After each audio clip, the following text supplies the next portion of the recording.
Halo teman-teman, kembali lagi di podcastnya Tiri ID. Nah, untuk tema kali ini kita akan membawakan tentang Survivor Isoman. Kenapa sih, pasti teman-teman bertanya-tanya nih, setelah tema-tema tentang psikologi dan kawan-kawan, kenapa kok malah yang ketiga ini menjadi tema yang keluar jalur kayak gitu. Nah, mungkin kita lagi lihat musimnya nih sekarang. COVID lagi meningkat dan banyak banget orang-orang yang harus isoman kayak gitu. Nah, jadi di sini kita pingin ngasih informasi atau kayak sharing gitu ya, buat teman-teman yang mungkin sekarang lagi isoman. Oke, di sini mungkin nggak seperti podcast yang sebelumnya, kita langsung kayak pembicaraan antara narasumber langsung, karena ada kesibukan yang lain. Jadi di sini kita nggak bisa secara langsung nih menyapa narasumber kita. Nah, sebelumnya narasumber kita ini bernama Kak Sani. Nah, kenapa Kak Sani kayak gitu kan? Nah, kebetulan Kak Sani ini salah satu anggota dari TDID juga yang kebetulan pernah mengalami COVID dan alhamdulillah nggak sampai masuk ke rumah sakit. Nah, jadi dia harus isoman aja di rumahnya. Oke, mungkin pertanyaan pertama, bagaimana nih respon Kak Sani waktu awal mengetahui positif COVID?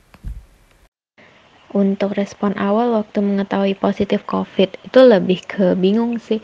Soalnya di keluargaku itu di dalam satu rumah, nggak semuanya yang kena COVID. Jadi kita tuh mikirin gimana supaya yang belum terpapar itu agar tidak terpapar juga sama COVID-nya. Kira-kira gejala apa aja sih yang Kak Sani alami? Kan setiap orang emang beda-beda. Nah, mungkin Kak Sani bisa cerita gejala yang dialami Kak Sani itu kayak apa?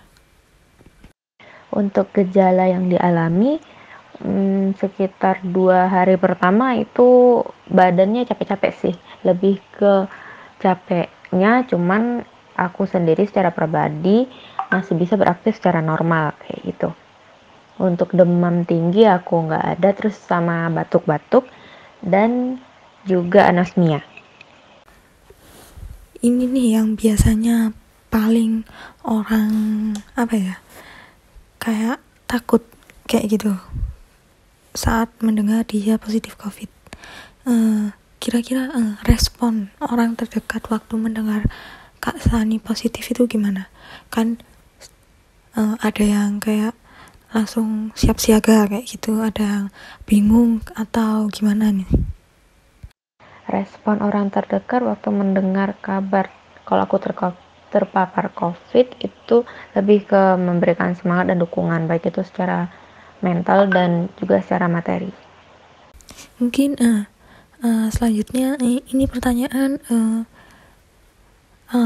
sedikit kurang lebih setelah kayak aku lihat-lihat di luaran gitu, mengalami tekanan atau enggak selama isoman. Kan bisa jadi tuh kayak tetangga kayak gitu kan, biasanya isoman kita malah kayak tertekan gitu di rumah. Nah, Kak Sani mengalami tekanan atau enggak?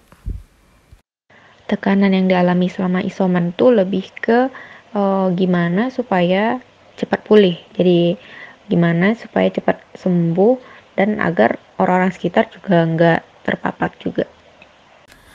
Kak Sani mengalami trauma nggak kayak keluar rumah atau yang lain-lain? Soalnya aku ada nih kenalan kayak setelah dia positif COVID dan isoman kayak gitu, dia tuh sekarang kalau keluar itu kayak kayak trauma gitu, lebih ke kayak takut gitu ya.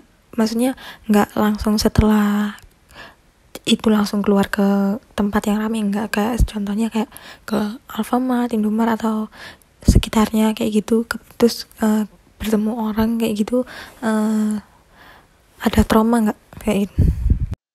Kalau aku secara pribadi belum pernah keluar rumah ya, cuman merasa nggak trauma juga. cuman belum ada kepentingan yang mengharuskan untuk keluar rumah kayak gitu. Mungkin Kak Sani bisa sharing nih konsumsi apa aja ketika isoman, kayak vitamin, makanan, dan lain-lainnya. Konsumsi selama isoman tuh lebih ke antivirus, terus juga antibiotik juga pernah, terus juga vitamin-vitamin, terus juga banyak minum, terus juga obat-obatan herbal, dan juga makannya secara teratur, dan juga banyak makan buah dan sayur. Mungkin Kak Sani bisa menyampaikan pesan nih buat teman-teman yang mungkin yang lagi dengerin sekarang salah satu dari survivor isoman. Pesan buat para survivor yaitu pertama jangan cemas duluan kayak gitu. Kita nggak tahu mungkin ini emang yang terbaik, jadi cukup diterima dengan ikhlas, terus juga cari cara untuk segera pulih secepatnya.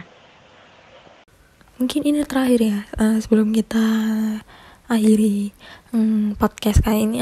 Berpengaruh atau enggak sih berita tentang COVID di sosmed? Ini kan lagi rame-ramenya tuh, kayak jangan share tentang COVID kayak gitu-gitu. Menurut Kak Sani, berpengaruh nggak ke Kak Sani sendiri tentang berita COVID selama isoman ini?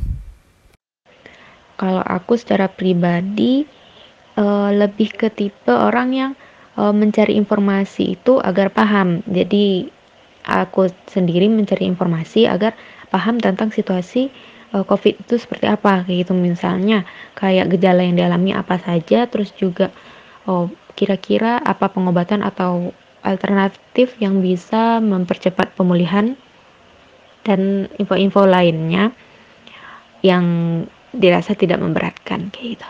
Mungkin sekian podcast dari kita bersama Kak Sani, dan pesan dari aku tetap semangat buat para survivor isoman. Kita tunggu kabar baik dari kalian, dan sampai jumpa di podcast dari ID yang selanjutnya. See you.